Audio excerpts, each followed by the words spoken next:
nom de Jésus-Christ sont tombés. Dans sa présence, les inquiétudes tombent. Oh, Satan tombe devant Jésus. Les principautés tombent devant lui. Mon Père, ta tombe est tombée. Le principal est tombé. Devant toi, Jésus. Le mystère du péché est tombé. La mort est jugée. À toi la gloire, Jésus. À toi la gloire. La résurrection est lavée. Et tu sais, merci Seigneur. Oh, alléluia. La force éternelle. Merci Jésus. Le Dieu vainqueur. Ton pouvoir dans le ciel et sur la terre. Merci Seigneur. Au nom de Jésus vainqueur. Tout jeune plaisira. Toute langue confessera que Jésus-Christ est Seigneur. À la gloire et à la louange de Dieu. Merci Seigneur. Merci Jésus. Bénis la force éternelle. Au nom de ta puissance. Oh, alléluia. Au nom de ta puissance. Tu as remarqué, on dit Amen, Amen, je baisse le micro, on dit Amen, tu as remarqué que la prière a été clôturée par le mot tout-puissant. Personne ne s'appelle comme ça, tout-puissant, tout-puissant. Une puissance illimitée, une puissance dont tu n'es pas capable de comprendre l'ampleur, la profondeur, la grandeur, l'élévation, la surface. Tu n'es pas capable de sonder la puissance de Dieu. Ce que Jésus-Christ est capable de faire quand tu luttes contre la racine de ton problème, la racine de ton amertume, la racine de ta mort. Oui, mon frère, les pièges qu'on t'a tendus, ma soeur, il est capable de descendre en profondeur. Il a dit que si quelqu'un fait 1000 avec toi, fais-en 2000 avec lui. Il est en train de dire que là où on a caché là où le diable t'a emprisonné, là où il est entré dans les profondeurs pour masquer et pour cacher la sémence vivante qui devait te permettre de commencer une sainte nouvelle aurore en Dieu. Lui, Jésus, il est capable de descendre dans la profondeur de la profondeur pour aller te chercher où tu es tombé dans l'envoûtement, où tu es tombé dans la séduction. Il est capable d'aller te chercher. Il a voyagé 3 dimensions plus bas pour aller te chercher. Il a fait 3 jours dans la terre, dans le ventre de la terre, pour aller chercher ton corps. Si c'est ton corps que tu as vendu à Satan, si c'est ton âme que Satan a tenu captif, si c'est ton esprit que Satan a tenu captif, Jésus dit qu'il est descendu dans les profondeurs pour gagner, pour récupérer les 3 dimensions de ton être et pour te remettre au commencement de Dieu. C'est-à-dire que comme une nouvelle créature, comme quelqu'un qui n'a pas signé d'alliance avec Satan, comme quelqu'un qui n'a jamais péché, comme une nouvelle personne. La Bible dit que ceux qui sont en Jésus-Christ c'est-à-dire que ceux qui sont en Jésus-Christ sont une nouvelle créature. Si quelqu'un est en Christ, il est une nouvelle créature. Donc il n'est plus, les choses anciennes sont passées. Là, tout ce qu'il avait fait dans les ténèbres, tous les péchés qu'il avait commis, toutes les condamnations, toutes les portes ouvertes qui ont mis la malédiction sur lui, tout ça, le Seigneur dit qu'il enterre, il enlève et il te recrée avec une nouveauté de vie par sa résurrection. Il dit que si tu ne te convertis pas, et tu ne deviens pas comme un petit enfant qui n'a pas conscience du monde, qui n'a pas conscience de la grandeur ou bien de ce que les hommes orgueilleux admettent. Si tu te convertis et tu deviens comme ça, tu vas entrer au ciel. Mais si tu ne deviens pas comme un petit enfant, tu n'entreras aucunement au ciel. Tu vas, un petit enfant est heureux, il n'a pas conscience de sa nudité, il n'a pas conscience des problèmes, il ne vit pas dans les inquiétudes, il fait confiance à son père. Il sait que le matin, papa va donner le déjeuner, à midi, il va manger, le soir, il va manger. C'est un petit enfant, il vit avec son père. Dieu veut que nous soyons des petits enfants. Il a essayé pour te recréer, pour te donner un nouveau départ. Jésus est tout puissant. Il dit que si tes péchés sont comme le cramoisi, ça veut dire qu'on a commencé prophétiquement en disant, le Saint-Esprit a dit, remarque le mot de la fin. Le mot de la fin, c'était au nom tout puissant. Au nom tout puissant de Jésus. Pas un Jésus faible. Pas un Jésus qui n'est pas capable de faire le miracle du bonheur éternel, de te donner la paix. Pas un Jésus qui n'est pas capable de maintenir l'alliance de la paix en dépit des tourments, en dépit du vent, en dépit de la tempête. Il est top puissant. On l'aime, on a son témoignage. Sa renommée s'est accrue parce qu'il a accompli sa promesse tout puissant pour juger le péché, la mort, pour juger l'inquiétude, l'angoisse, les épines. Il ne les aime pas. Il dit ne vous inquiétez de rien, ne vous souciez de rien.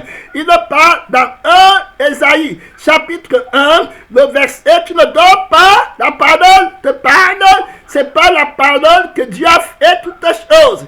Si la parole n'entre pas dans ton cœur, alors tu n'auras rien de Dieu. C'est pourquoi on a prié pour que la sémence incorruptible de la parole de Dieu te donne une autre opportunité pour que tu recommences à zéro. Il a effacé l'acte dont les ordonnances te condamnaient. Tout ce que tu as fait dans le passé, Jésus dit que maintenant, il peut tout annuler. Oui, il est tout puissant. N'oublie pas, on dit qu'il est tout puissant. Comment sauras-tu qu'il est tout puissant si tu ne lui donnes pas l'occasion de manifester sa puissance, d'essayer Jésus, un pouvoir, l'admiration qu'on a pour lui, la confiance qu'on met en lui. Est-ce qu'elle est pleine?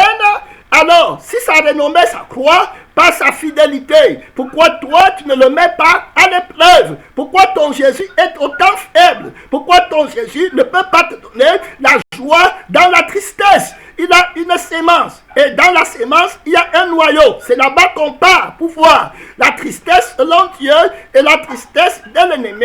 Les deux marchent ensemble, pourtant l'autre conduit à la gloire et l'autre conduit à la mort. Ésaïe chapitre 1, le verset 15 dit que voilà, lavez-vous, purifiez-vous, ôtez de devant mes yeux la méchanceté de vos actions, cessez de faire le mal, répands-toi, c'est très simple.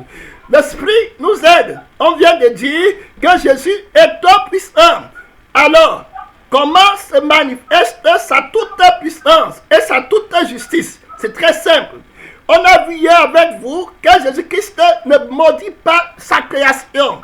Apparemment, il ne peut pas, la bénédiction, il a béni tout le monde. La Bible nous dit dans Jean chapitre 3, verset 16, que Dieu a tant aimé le monde, qu'il a donné son Fils unique, afin que quiconque croit en lui ait la vie éternelle. Et nous avons vu que la malédiction d'un homme, c'est dans la vie du diable. Le diable est propriétaire d'une vie, qui est une vie de malédiction. C'est-à-dire que cette vie est maudite. C'est la vie qui va être jetée dans le feu éternel. C'est la vie qui se tient à la gauche de Jésus. Donc Jésus dit qu'il dira au dernier jour à ceux qui sont à sa gauche, retirez-vous de moi, maudit. Au commencement, personne n'est maudit. Tu comprends? C'est toi qui décides. Regarde, donc la malédiction, c'est dans la vie du diable. Et la bénédiction, c'est dans la vie de Jésus. Donc il y a deux vies. La bénédiction est placée dans la vie du deuxième Adam, qu'on appelle Jésus. La malédiction est placée dans la chair, dans la vie du diable. Donc Dieu te dit que je suis le Dieu impartial. Je n'ai pas de parti pris pour personne. Si tu veux la vie de la bénédiction, tu dois te repentir. Pourquoi faut-il que tu te repentes? Parce que je ne t'ai pas maudit. Mais la raison pour laquelle maintenant tu es dans la malédiction, c'est parce que tu t'es mis sous la vie qui est maudite. C'est-à-dire que sous la vie de Satan.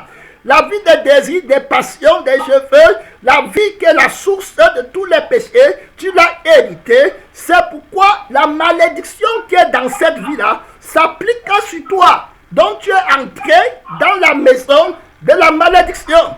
Par conséquent, puisque la maison va brûler au feu, toi aussi tu vas brûler. Pour toi, tu es libre. Si tu ne veux pas de cette malédiction, tu n'as qu'à sortir de cette maison et entrer dans la maison de Dieu qui est en Christ. Pour entrer en Christ, alors la bénédiction qui est placée sur la vie de Jésus va s'appliquer à toi. C'est pourquoi on prêche. Personne n'est maudit dès le départ. Tu comprends? Personne. C'est toi qui décides. Dieu demande la repentance parce que la vie que tu choisis a une loi. Et cette loi doit s'appliquer en toi, automatiquement. Très clair. C'est pourquoi tu dois changer de territoire. Pour vivre selon la loi d'un autre pays, il faut que tu entres dans ce pays-là. La repentance est incontournable. Quand Dieu veut parler avec toi, tu comprends, quand il y a des gens qui cherchent la délivrance, mais ils partent voir les marabouts pasteurs, pour que le pasteur leur mette l'huile sur sa tête et fasse des prières. Hein? Peut-être qu'il est dans la rose croix, dans la franc-maçonnerie, il est entré dans beaucoup de choses et il cherche comment sortir et il part voir les marabouts pasteurs et on perd le temps, on met l'huile sur sa tête et tout, après quelques jours il va mourir. Il ne connaît pas le chemin. Dieu lui dit clairement, c'est très simple. La malédiction que tu as reçue dans le monde des ténèbres, où tu es parti, ça n'a d'effet pour toi que lorsque tu es participant de la vie. Mais si tu te répands, c'est-à-dire que si tu me confesses, la Bible dit que confesser, ça veut dire que tu confesses la vérité, c'est-à-dire que tu t'es repenti. Tu dis que les œuvres que j'ai fait dans les ténèbres, j'ai compris que ma vie vaut plus que toute la possession. Que me servirait-il de gagner toute la terre si après je partais dans le feu éternel pour toujours? Que me servirait-il de vivre 100 ans sur la terre et après aller dans le feu éternel pour les milliards de siècles? Jésus m'a dit que donnerait un homme en échange de son âme. Alors je ne veux plus travailler, je ne veux plus être avec Satan, travailler pour lui, je veux gagner la vie éternelle. Je préfère être pauvre, misérable sur la terre, mais avoir ma paix et avoir le salut de mon âme. Tu comprends? Alors je ne veux plus être avec le diable. Ce que tu fais, tu te répands. Tu reconnais que les alliances que j'ai signées dans la malédiction avec le diable n'étaient pas de Dieu. Tu t'es repenti, tu acceptes Jésus, c'est-à-dire que la vie de Jésus, qui est la loi de la bénédiction, que rien ne peut maudire. La malédiction que tu avais avant ne peut pas traverser pour entrer te rattraper dans la vie de Jésus. C'est important de comprendre. Ce n'est pas une histoire d'incantation. Tu ne veux pas te repentir, mais tu veux la délivrance. C'est faux. La vie que tu as, c'est la vie du péché. Donc si tu veux...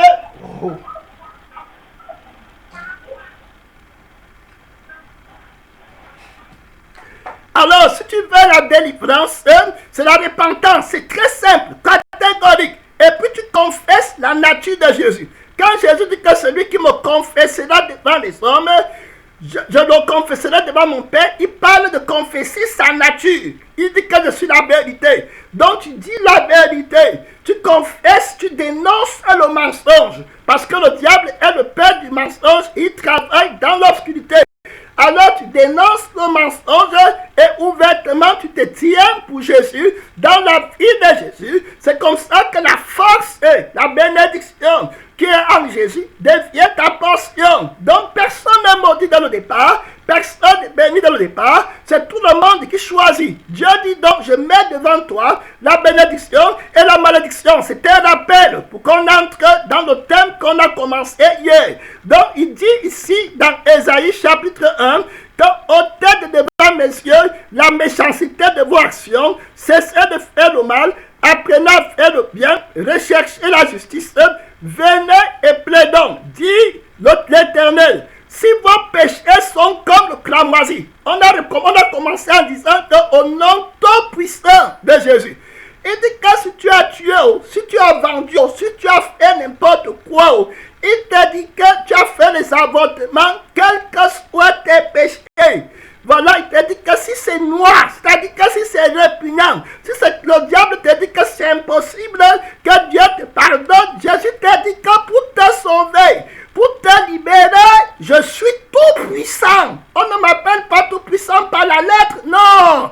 Ceux qui m'appellent comme ça et qui sont persévérants dans leur confession, c'est parce qu'ils m'ont connu et ils sont prêts à mourir pour moi parce qu'ils connaissent mon témoignage. Ils connaissent dans leur cœur que pour sauver, pour donner la paix, pour donner la vie, pour donner la joie, pour donner le fruit de l'esprit, je suis tout puissant. Tu comprends? Pour libérer des ténèbres. Quand les démons entendent mon nom, ils craignent.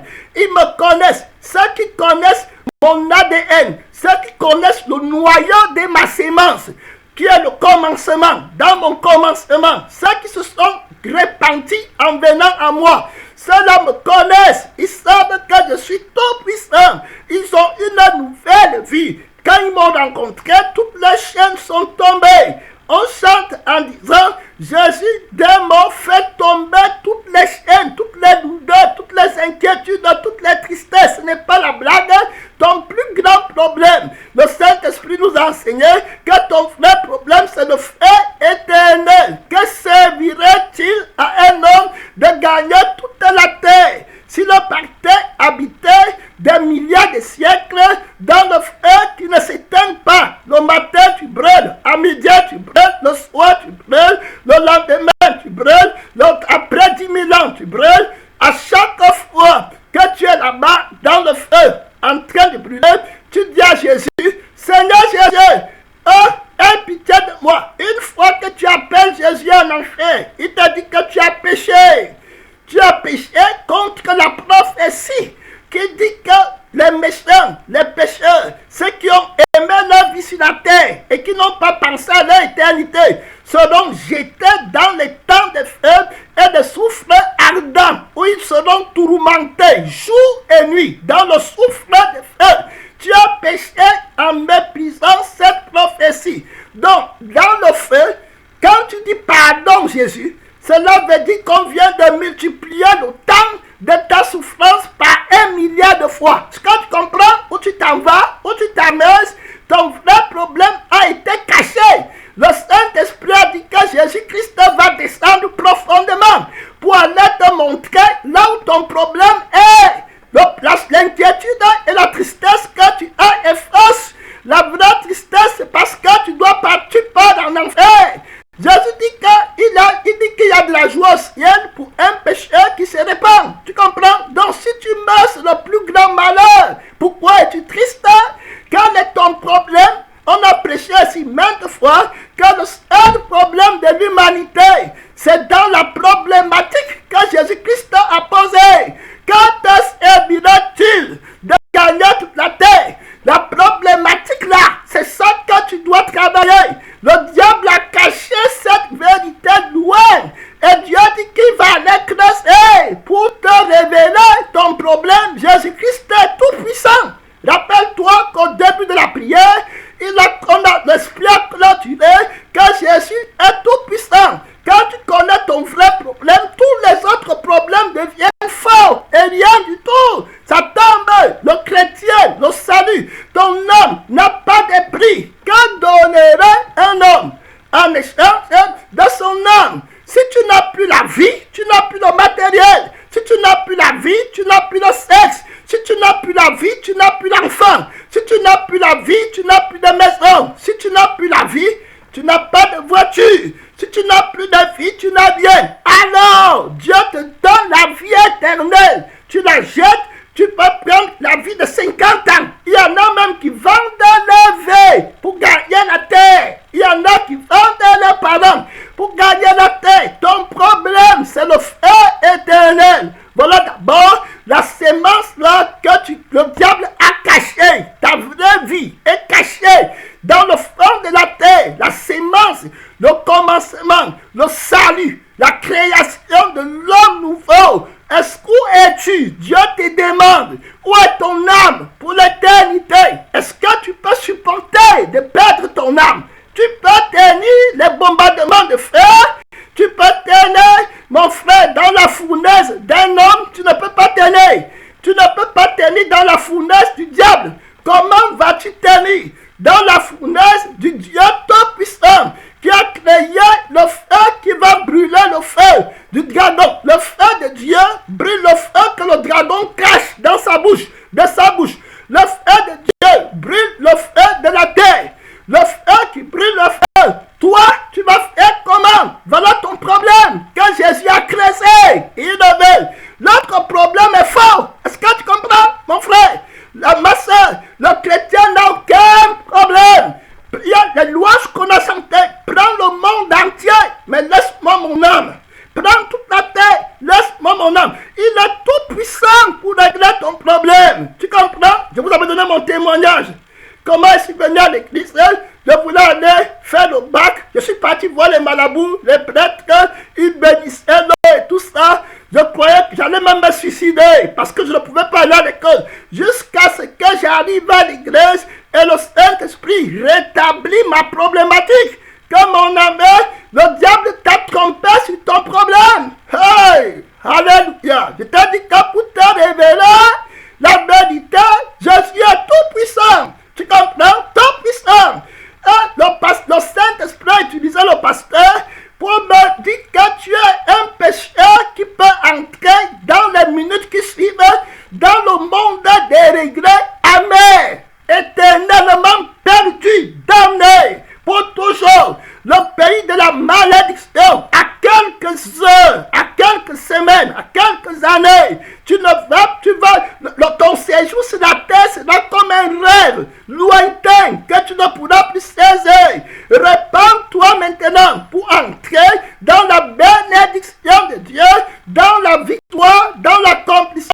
Règle le problème de ta vie. Où passeras-tu l'éternité? L'éternité, où vas-tu la passer? Que donnerait un homme à l'échange de son âme? Tu comprends? Donc voilà la problématique que le Saint-Esprit m'a montré. Et immédiatement, j'ai oublié mon problème. J'ai commencé à dire, c'est vrai. Où est-ce que je passerai l'éternité? Mon père est mort, on l'a mis dans la terre. Il a laissé les enfants, il a laissé ses femmes, il a laissé le terrain. Il est mort, parti comme il était venu. Alors, d'où me viennent les inquiétudes? Jésus m'a dit que je ne m'inquiète de rien. Si je dois m'inquiéter, c'est où est-ce que je vais passer mon éternité? Mon frère, ma soeur, voilà le Seigneur Tout-Puissant qui t'aide à voir, qui t'aide à aller le chercher.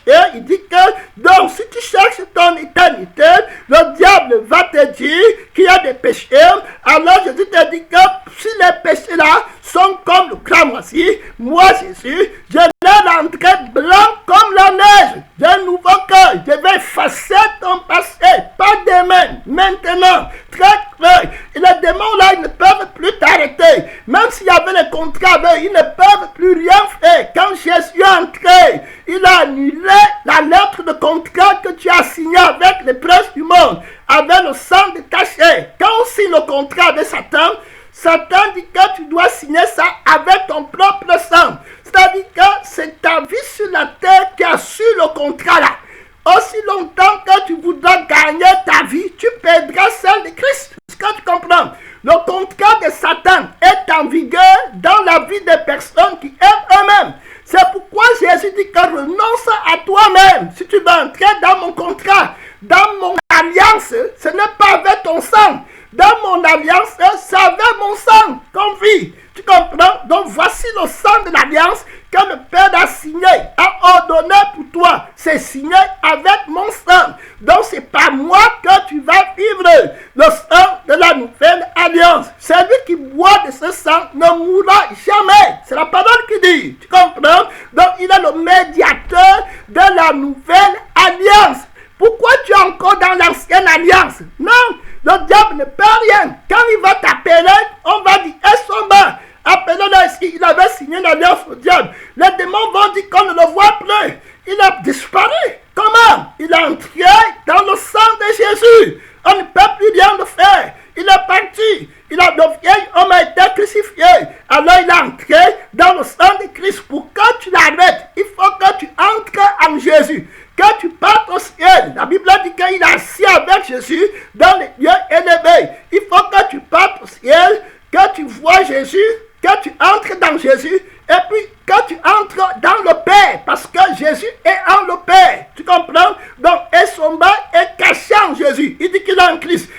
Christ est caché en Dieu. Ce n'est pas la lettre. C'est pour ça que je te dis que ici, là, Dieu veut déchirer le contrat que tu as avec Satan. Il entre en profondeur. On va retoucher quelques points pour continuer notre enseignement Dieu.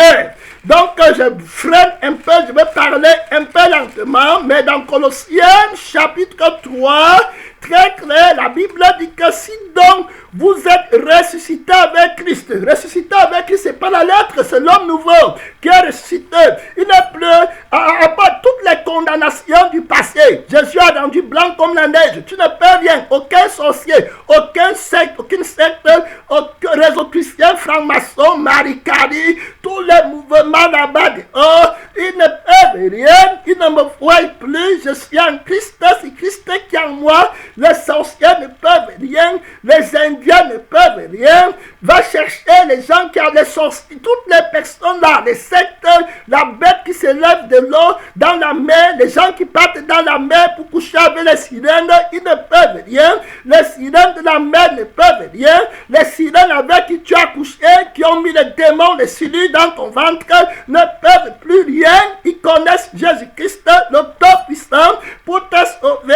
Le contrat est désiré devant le tribunal de Dieu. Le vieil homme est mort. Jésus-Christ a créé un homme nouveau. Tu as cru en lui. Si tes péchés là sont noirs comme le cramoisi, le Fils de Dieu est tout puissant pour te rendre blanc comme la neige. Irrépréhensible. Ce n'est pas la théorie, c'est la réalité pratique, c'est une expérience. On vit dans l'expérience. Avec Christ, ce n'est pas la lettre, non.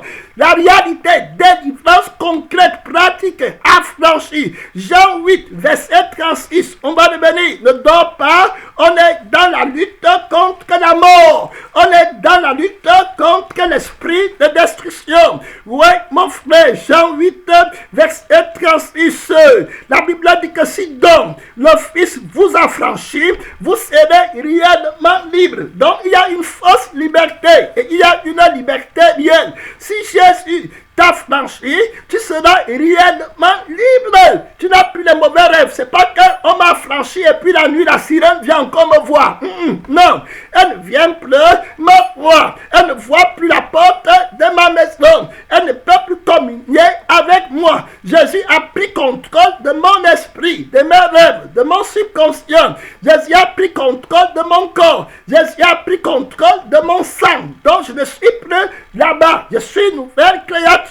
Personne ne peut me tuer, aucune puissance dans le ciel, sur la terre, sous la terre, tout, rien ne peut. Les gens, les esprits dans les lieux célestes ne peuvent rien. La mer dans les lieux célestes, les esprits méchants ne peuvent rien. La mer marine, c'est-à-dire que les esprits marins ne peuvent rien contre moi. La mer de la bête qui se lève de la terre ne peut rien contre moi. La conjugaison de toutes les forces occultes ne peuvent rien contre moi. C'est Christ. C'est le Créateur qui est dans mon cœur. Personne, rien ne peut me détacher. Le centre gravitationnel de la force qui me tient, c'est Christ en moi, l'espérance de la gloire. La Bible dit que dans Colossiens 3, si donc vous êtes ressuscités avec Christ, cherchez les choses d'en haut, où Christ est assis à la droite de Dieu.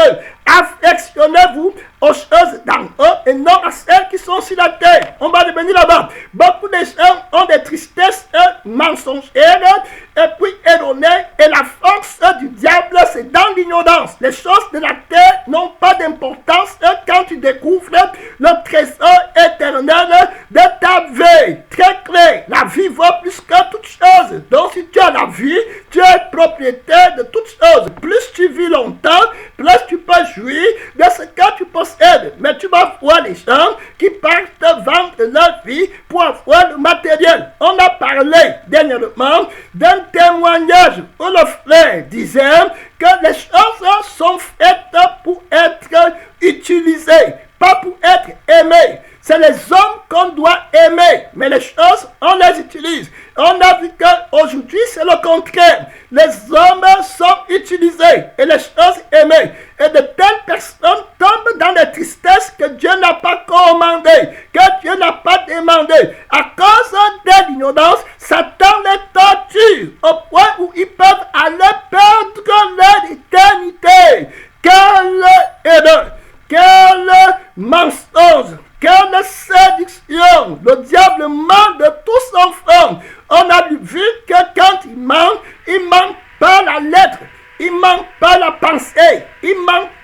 chair.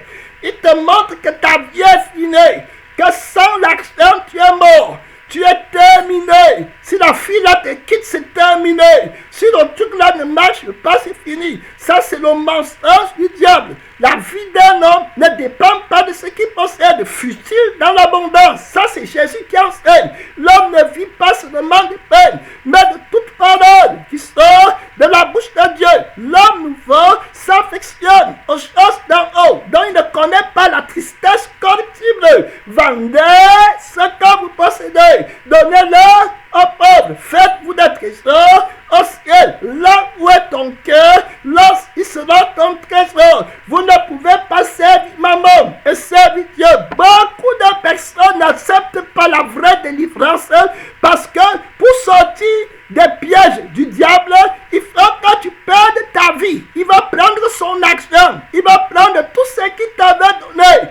Mais tu gagneras ton âme. Tu comprends? Pour l'éternité. Jésus connaissait bien Satan. Le Tout-Puissant connaissait Satan. C'est pourquoi il a dit que quiconque d'entre vous ne renonce pas à tout ce qu'il possède, il ne peut pas être mon disciple. Très clair. Connaissez le code. Très clair. La vie facile. La voie facile. Quand Satan ment, il te ment par la vie de la chair. Il a les démons spéciaux qui te donnent le plaisir dans la chair. Et regarde, par exemple, prenons le plaisir d'avoir l'argent. Pourquoi tu te plains quand tu n'as pas l'argent? C'est à cause du plaisir de la chair. C'est-à-dire que quand tu as l'argent, tu vas désirer une femme et puis tu vas la voir parce que tu as l'argent.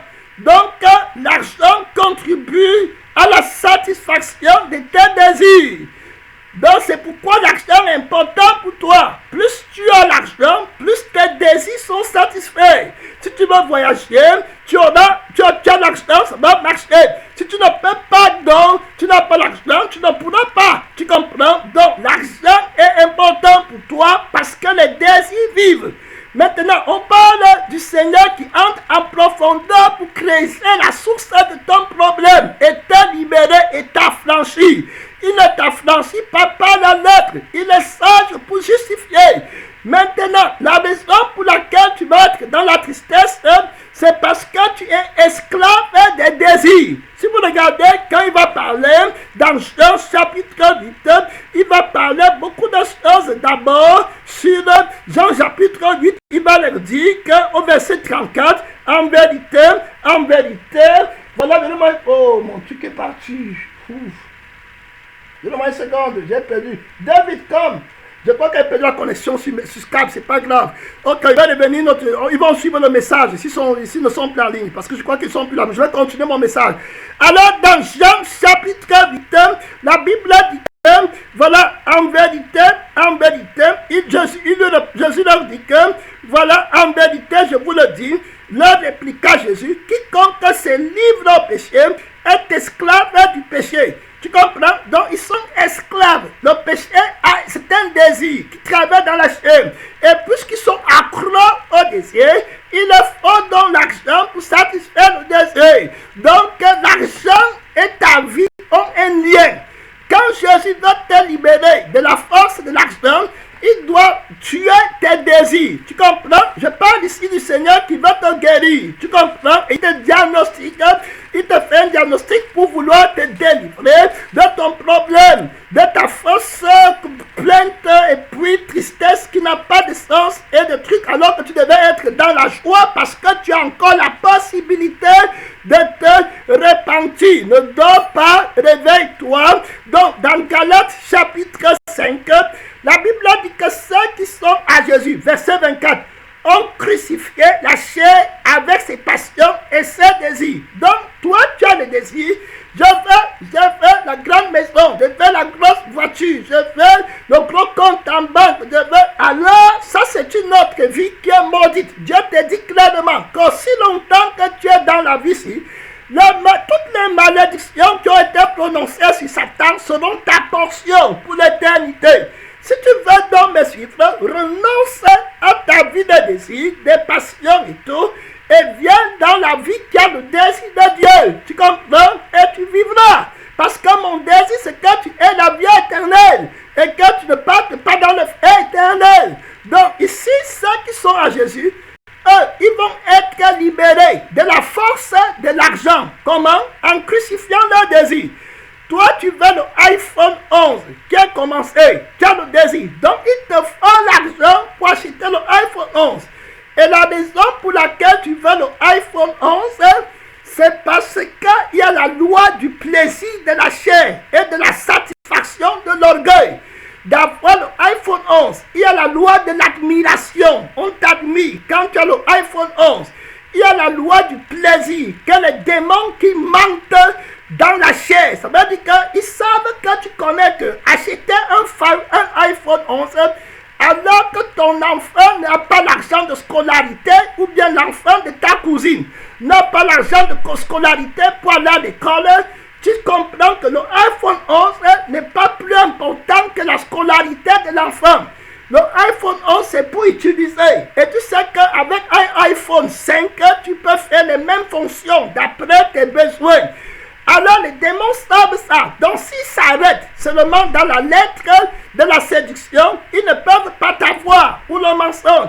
Il faut donc qu'ils emploient leur force de séduction, leur vie de satisfaction dans l'arrogance et dans l'élévation et dans la vie du luxe. Donc il te donne le plaisir là. Alors tu ressens le plaisir, l'admiration. Oh, le iPhone 11. La copine que tu courtisais, qui ne respecte, qui te parle tous les jours du iPhone 11.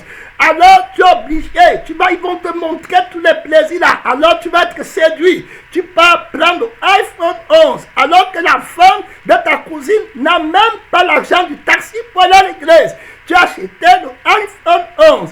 Alors tu es dépendant, esclave, à cause de la vie de plaisir que tu reçois. C'est ça ton problème.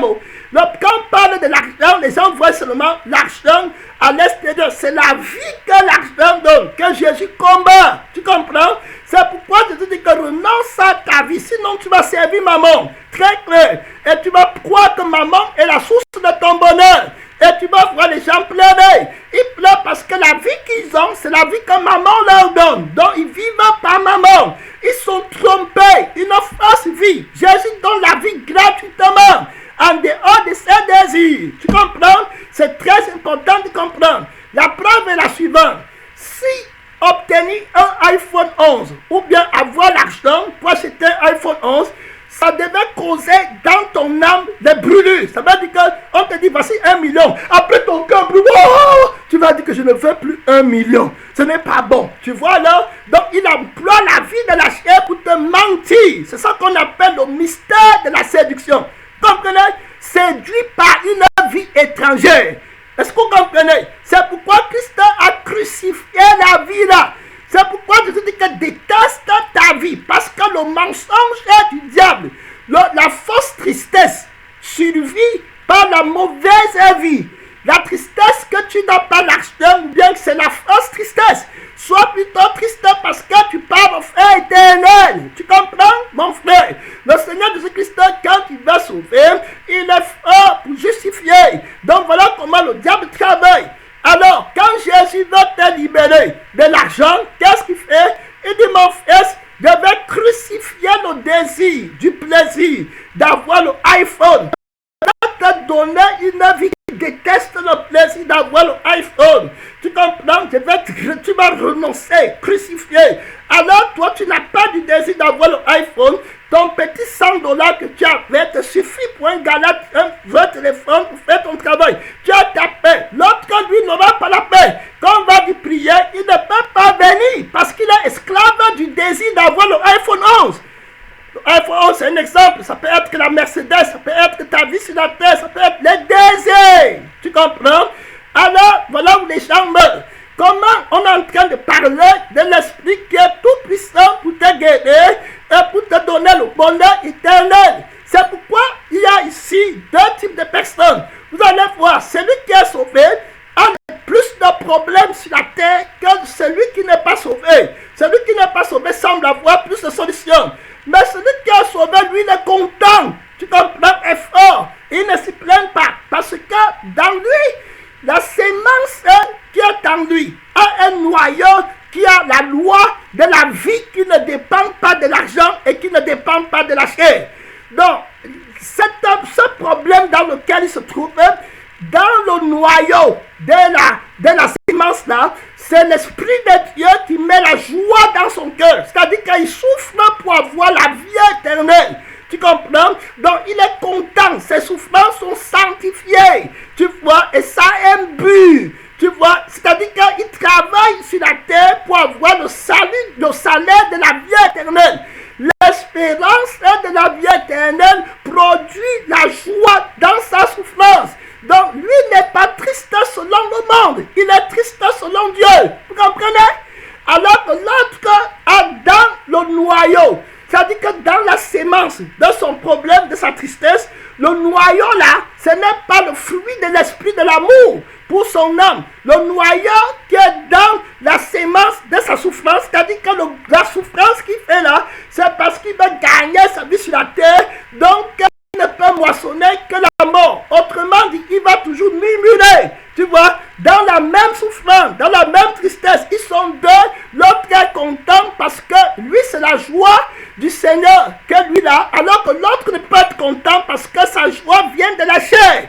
Donc, quand la Bible prenait garde, si un homme a sémé, il va le moissonner. Ça veut dire que si tu sèmes pour la chair, pour gagner ta vie sur la terre, tu vas moissonner le feu éternel, qui est la corruption. C'est ce qu'on a vu. Et si tu sèmes pas l'esprit, tu vas aussi souffrir, mais tu vas moissonner de l'esprit, c'est-à-dire que l'esprit qui produit la joie dans la tristesse. Regardons pratiquement dans la parole de Dieu, pour ne pas se perdre.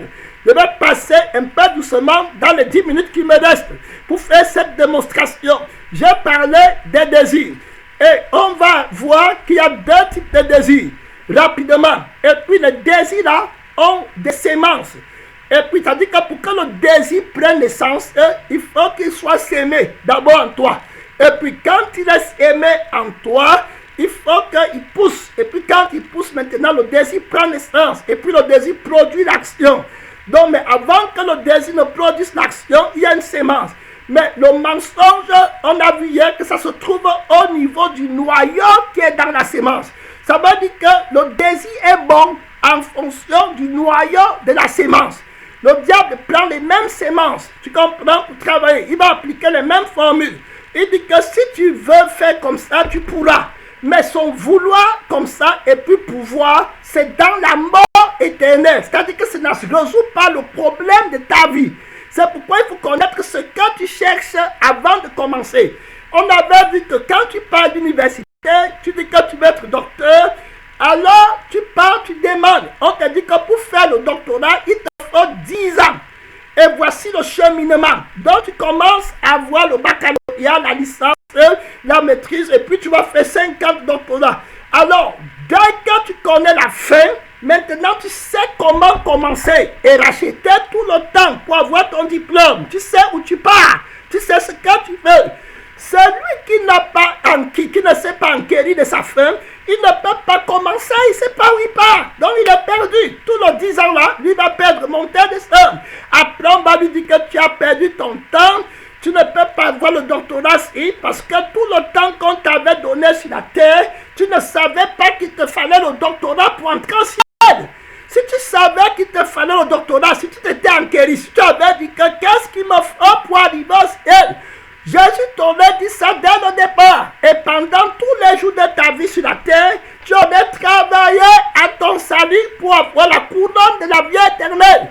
Donc, les deux sémences sont là, les deux vont travailler, mais l'autre va travailler pour la terre et l'autre va travailler pour le ciel. Alors, les deux travaillent, ça veut dire que c'est les deux sémences. Mais quel est le noyau qui différencie les deux travaux? L'autre travaille pour la corruption et l'autre travaille pour la vie éternelle. La différence est dans le noyau, c'est-à-dire que l'autre a la conviction de l'Esprit de Dieu qui commence son travail maintenant.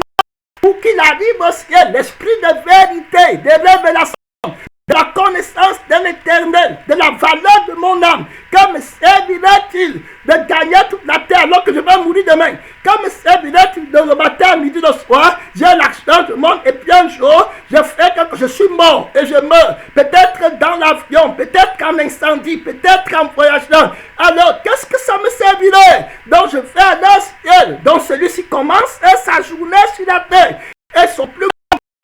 c'est la joie de la vie éternelle. Donc il peut perdre tout, il ne va pas être triste. Il ne va être triste s'il perd son âme. Pendant aussi, il ne va pas être content s'il gagne. Parce que le gain là pour lui, c'est bon à rien. Il comprend que le seul vrai gain, c'est gagner ton éternité. Et il comprend que le diable qui leur donne la prospérité de la terre, lui-même, il est déjà en faillite. Parce que la terre sera jetée dans le lac de feu. Donc tous investissent dans la faillite. Ils ne savent pas seulement la fin du diable. C'est pourquoi ils continuent à investir. Mais s'ils savaient la fin du diable, ils comprendraient que le diable est en faillite du temps. Donc s'il n'a plus le temps, il ne peut pas donner le bonheur. Il ne peut pas assurer la sécurité du territoire où on investit sur lui-même. Il est vaincu par un autre royaume supérieur. Donc la banque du diable est en faillite.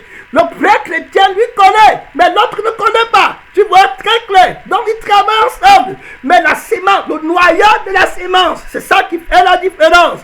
Donc ils vont travailler, et puis quand ça va produire, l'autre maçonne la vie de la terre. Tu vois, il dit que j'ai travaillé, je suis riche. Mais c'est la vie de la terre. Oh. Il va mourir, il va tout laisser. Et il croit qu'il a aussi travaillé. Il a mis en principe les mêmes règles. Tu comprends? Mais le noyau de la sémence par laquelle il travaillait, les œuvres là ne sont pas faites en Dieu. La Bible là nous dit que pour le chrétien, ces œuvres sont faites en Dieu. Tu comprends? Donc dans la sémence incorruptible, important de comprendre, je ne vais pas toucher les versets.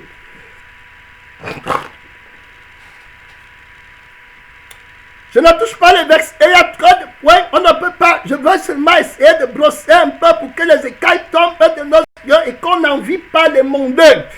Tu as vu les Robert Mugabe, tous les gens là, les présidents Ali Joe, tous ces Mitterrand, tout ça, personne d'eux n'est parti avec un seul plan. Mais toute l'humanité se plaint encore pour l'argent. Tu comprends? C'est ça le mystère. Comment ils ont été trompés par la loi de la séduction du plaisir. Tu comprends? C'est pourquoi la mort de Christ est inévitable. Jésus a tué la vie du plaisir, dont l'âme par laquelle le diable ment. Jésus a tué ça à la croix. C'est pourquoi on ne vit pas par les plaisirs et les désirs. Donc la vie des désirs est crucifiée. L'argent ne peut donc plus me conduire. Parce que moi, je n'ai pas de désir. Tu comprends? Plus clair les choses, non. Si j'ai de quoi manger et de quoi me vêtir, ça me suffit. C'est tout ça dans la parole de Dieu. Tu comprends? Mais ça ne peut pas être comme ça. Il est fort, l'élévation. Et il part dans le feu éternel. Mettre quelques petits points en bas de bénéfices des mains. La Bible nous dit qu'il y a deux types de désirs. La Bible dit dans Galates 5, verset 17, car la chair a des désirs contraires à ceux de l'esprit. Tu ne peux plus discuter. Donc il y a deux types de désirs. Il y a le désir de l'esprit, il y a le désir de la chair. C'est Galates 5, verset 17. Donc c'est lui qui va se plaindre. La Bible dit que dans le livre de Jude, que c'est les gens qui se plaignent de leur sort. Tu comprends? Très clair. Alors que le vrai, c'est-à-dire qu'il devait évaluer son sort à partir de la vie éternelle. Donc, mon sort ne peut être mauvais que si j'ai perdu la vie éternelle. Puisque la problématique sur laquelle Jésus me fait travailler, c'est que me servirait-il de gagner toute la terre si je perdais mon âme? Dans la terre, je ne peux pas pleurer pour la terre parce que ça ne peut pas remplacer mon âme. On a vu que quand ton doigt se coupe, on peut vendre toute la terre. Ça ne peut plus te donner un doigt. On a vu que quand un insecte ou une fourmi meurt, alors même si tu vends toute la terre, la fourmi là ne peut plus bouger. Quelle vanité! Mais les gens vendent leur vie à cause d'une maison, à cause d'une voiture, à cause d'un petit quartier. Il va vendre sa vie, son âme. Mon frère, connaissent pas, ils sont trompés. Le mystère du mensonge, pas. Jésus dit que quand il ment pas son fond. Donc Judas dit que c'est les gens qui se plaignent de leur sort, qui murmurent, qui marchent selon leur convoitise et qui ont la bouche des paroles hautaines. Ils admirent les gens par motif d'intérêt. Voilà ce qui les fait dépendre de la vie du mensonge. Ils ne seront jamais chrétiens. Ils ne vont jamais sortir des sectes dans lesquelles ils sont entrés parce qu'ils aiment leur vie. Ils aiment la vie du monde. Vous ne pouvez pas servir maman et servir Dieu. Donc il y a deux types de désirs. Le désir du diable a son noyau. c'est la chair. Tu comprends? C'est les passions, c'est les désirs. Donc tout ce que l'homme s'y va faire, ça aura pour origine le plaisir, le désir, les passions, le devenir, l'élévation. Je vais être très riche. La Bible dit dans 1 Timothée 6, très clair, je t'ai dit seulement rapidement, je n'ai pas assez de temps, on va le bénir. 1 Timothée 6, la Bible dit au verset 9, mais ceux qui veulent s'enrichir tombent dans la tentation. Donc, ils veulent s'enrichir, c'est terminé, ils ne peuvent plus. Il va commencer, il sera scellé, il va travailler fort, mais il travaille avec le noyau de la chair. Ce n'est pas le noyau pour gagner la vie éternelle. Donc Galates 6 là va dire que celui qui, ne vous y trompez pas, c'est lui qui sème pour la chair, moissonnera de la chair la corruption. Mais c'est lui qui sème pour l'esprit, moissonnera de l'esprit la vie éternelle. C'est la vie éternelle qui est la joie du chrétien, la couronne de la vie. Parce que la problématique de quelqu'un te servirait-il de gagner toute la terre si tu partais dans le feu?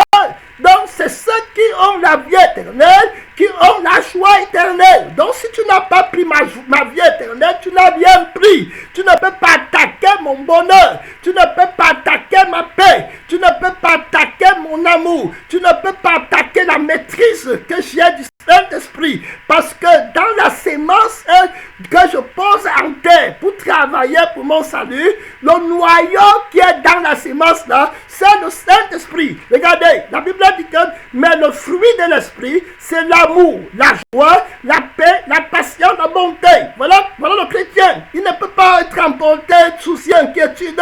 Ne vous souciez de rien. Il a la vie éternelle. Maman ne bouge pas. Maman n'a pas de valeur. Jésus a dévalué l'argent dans la vie des chrétiens qui ne vivent pas selon les désirs et les passions. C'est clair. Si mon habit me suffit, si moi ma vieille voiture me suffit, ton argent, je ne sais pas à quoi ça me sert. Puisque pour moi, le matériel, c'est pour être utilisé. Aller au point A pour le point B. Ce n'est pas le luxe. Donc tu remarques que les deux commencent. Comment est-ce que tu as commencé ton activité? C'est pourquoi demain beaucoup pleurent. Tu comprends? Ils ont moissonné, ils ont semé le vent, ils ont moissonné la tempête. Le diable les a menti du commencement à la fin. Tout ce qu'ils appelaient prospérité, ils étaient trompés. Tu es dans la faillite éternelle. La vraie prospérité, c'est gagner ton âme. Quand tu n'as plus la vie, tu es l'homme le plus en faillite. Terminé. Ton argent, ça ne peut plus t'aider. C'est un autre qui est vivant maintenant. Et Jésus dit qu'il est la vie éternelle. Donc on voit qu'il y a deux types de désirs. Et il dit qu'il y a les désirs qui viennent de Dieu. Il y a les désirs du diable. Je vous montre quelques versets bibliques pour savoir que ce n'est pas les gens les désirs et c'est ça qui les conduit en enfer. Ils ne comprennent pas que les désirs-là ne viennent pas de Dieu. Colossiens 3, verset 5. La Bible dit que faites donc mourir les membres qui sont sur la terre, l'impudicité, l'impureté, les passions, les cheveux, les inclinations. J'adore, il me faut ça. Faites mourir, c'est la force de maman. Et ils sont là. L'argent, ce n'est pas les papiers que tu vois. C'est les démons qui sont derrière l'argent et qui donnent la vie de satisfaction que l'argent semble procurer, qui sont le vrai argent. C'est les démons. Donc l'argent, c'est la vie des démons. Il faut bien comprendre, c'est la vie de la chair. La Bible dit que les passions, les mauvais désirs. Donc on comprend qu'il y a les mauvais désirs. Il y a les bons désirs, donc il y a les mauvais désirs. Donc quand tu as ces mauvais désirs, tu vas commencer à travailler pour accomplir tes désirs. Alors là, tu es en train de partir dans le feu pour toujours. Ton commencement est mauvais. Tu vois, tu vas tout faire perdre ta vie sur la terre. 1 Corinthiens 10, verset 6. On parle aussi des mauvais désirs. Le temps me manque. On va prier, ne dors pas. 1 Corinthiens 10, verset 6 dit que ces choses leur sont arrivées pour nous servir d'exemple, afin que nous n'ayons pas de mauvais désirs, comme ils ont eu. Le mauvais désir, la chair qui vient en cause, c'est ce qui pousse les gens dans tout genre de problèmes. Les mauvais désirs. Qu'est-ce que tu fais avec les mauvais désirs en toi? Si tu pars dans 1 Timothée chapitre 6, on va prier. Ne dors pas, mon frère. 1 Timothée chapitre 6, la Bible dit que mais ceux qui veulent s'enrichir tombe dans la tentation. Voilà, dans le piège. On a dit que le piège, c'était dans le noyau de la sémence. C'est là-bas il y a le piège. C'est-à-dire que le noyau, le commencement, le but, l'objectif ne sera pas atteint si l'objectif n'a pas été appliqué au commencement. Qu'est-ce qui t'a fait commencer? Est-ce que tu travailles pour la vie éternelle? Est-ce que tu as commencé pour avoir le doctorat? Ou bien tu as commencé pour remplir d'autres conditions? Alors tu n'atteindras pas l'objectif à la fin. Si on veut corriger ta fin, il faut qu'on corrige le départ. Donc tu dois connaître la fin pour commencer et finir à l'heure. Voilà, tu voyages sur une distance et tu dois avoir une vitesse de parcours. On voyage au ciel à la vitesse de la lumière de la parole. Donc la parole est la lumière. Il a une vitesse très claire et qui nous permet d'arriver à l'heure. On ne vit pas la parole, la distance qui sépare le temps de l'éternité. Donc on n'a pas de temps avec les mauvais désirs. La Bible dit que ceux qui veulent tombent dans le piège et dans beaucoup de désirs insensés et pernicieux qui plongent les gens dans la ruine.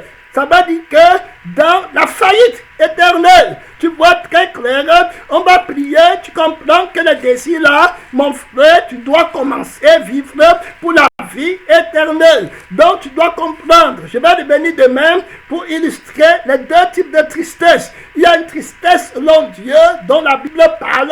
Il y a une tristesse selon la chair. Très clair. La Bible dit que celui qui sème en pleurant revient avec la joie. Et le Saint-Esprit a posé les fondements là hier ou avant-hier. On va revenir. Les principes sont observés. Mais la différence, c'est au niveau du noyau des semences qui vont produire l'activité que les hommes là vont faire. La Bible dit que pour nous qui sommes sauvés, nos œuvres sont faites en Dieu, donc en la sémence incorruptible.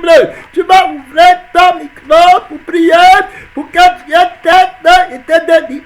Ouvre le micro, prie sans ta misère. Dis à Dieu d'avoir pitié de toi. Le piège, on t'a tendu un piège. Jésus te dit qu'il est tout puissant pour te libérer. Il te dit qu'il est tout puissant pour te sauver. C'est l'heure de prier, c'est l'heure de demander la grâce de Dieu. Parle à Dieu. Le Père Tout-Puissant va te répondre. Voilà, Skype, Messenger, c'est l'heure de prier. Parle à Dieu. Père Tout-Puissant, mystère de Dieu, tu nous as parlé aujourd'hui des pièges pernicieux, la tentation, la ruine, la mort. Oui, pour qu'on se répande, pour qu'on comprenne que tu nous appelles à la repentance. Parle à Dieu, c'est l'heure de prier, c'est l'heure de supplier le Seigneur Jésus-Christ pour te tourner à Dieu. Il peut te libérer. La repentance complète pour abandonner tout ce que tu as commencé avant, pour te détourner du mal et pour entrer dans la vie du ciel, pour entrer dans la maison du Père. Prie Dieu, le Seigneur va t'aider. Bientôt tu vas mourir. Tu ne pourras plus te repentir. Tu ne pourras plus revenir en arrière. Ça sera trop tard. Trop tard. Tu travailles pourquoi? Pour ton salaire. Tu as mal commencé. Demande à Dieu que tu vas travailler pour ton salaire, pour arriver au ciel. Que te servirait-il de gagner toute la terre si tu perdais ton âme? Les pasteurs qui partent dans l'eau pour avoir les grandes églises, les prophètes qui partent dans l'eau pour avoir les grandes églises, le mensonge. Oui, prie Dieu, que te servirait-il d'avoir une grande église, une grande compagnie, d'avoir une grande école, si après tu partais dans le feu éternel? Prie Dieu qui t'aide, prie Dieu qui t'aide, mon frère, qu'il t'aide, ma soeur. Prie Dieu, le Fils de Dieu, la transformation, il va t'aider. Tu vas commencer. Il dit que si tes péchés sont noirs comme le cramoisier, ils vont devenir blancs comme la neige. Il menait des prières, blancs comme la neige. Il va effacer, il va te retirer de la condamnation. Il va te mettre dans le chemin droit. Tu vas vivre pour toujours.